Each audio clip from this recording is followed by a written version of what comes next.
Hi, I'm at the last spike driven into the railway across Canada. There's a monument here. It's on the way to Revelstoke, BC. And I want to show you something here.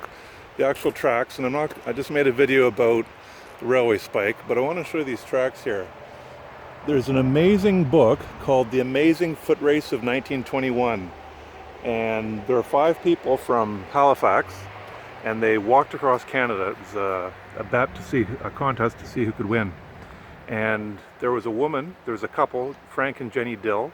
And Jenny, people were wondering, can a woman walk across Canada? And it was a big deal. She wanted to show them that she could do it. So it was amazing, very riveting book, no pun intended, because they followed the railway tracks. The roads were so bad in 1921 that it was actually a lot faster to walk along the railroad tracks. And I don't know if I forget in the book if they came along this route or if they went further south along railroad tracks in BC, but I'm pretty sure they came this way. So on those tracks, I'm assuming, I could be wrong, Jenny Dill was walking in 1921 across Canada. Now, spoiler alert, she won. She beat the other 4 men, including her husband. And when they were walking across the tracks in Maine, because they cut across from New Brunswick into Maine, into Quebec, she heard a noise behind her husband. She turned and there was a cougar about to leap on him. She pulled out her gun and shot the cougar and saved her husband's life. So the other neat thing about the book was that what they did was there were so many communities along the railway tracks in those years that there were telegraph switching huts. They telegraphed back to the Halifax newspaper each night to let them know they made it.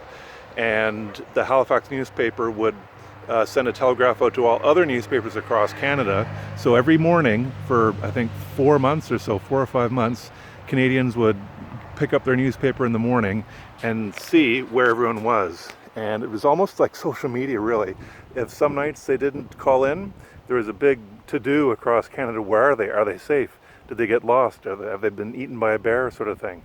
So really fascinating book. It also gave a really neat look into the way life was back then, and I can't recommend the book enough. Plus, it's Jenny Dill seems to be forgotten in Canadian history, but she was the first woman to walk across Canada on railway tracks.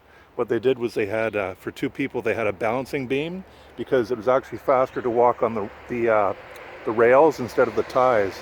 So they had a little balancing bar that they would hold between them, 1 person on each rail, and they'd walk along the rails. So that's what they did in 1921, very possibly along these tracks right here. What is it, 2023, 102 years ago, coming across here.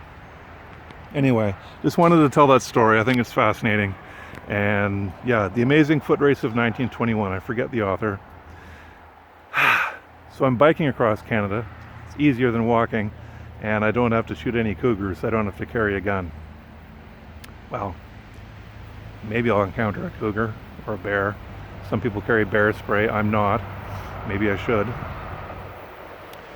Anyway, biking across Canada for mental health. Go to mindday.ca to learn how to donate, to help people with schizophrenia, and to help people with mental illness in developing countries. Talk to you later.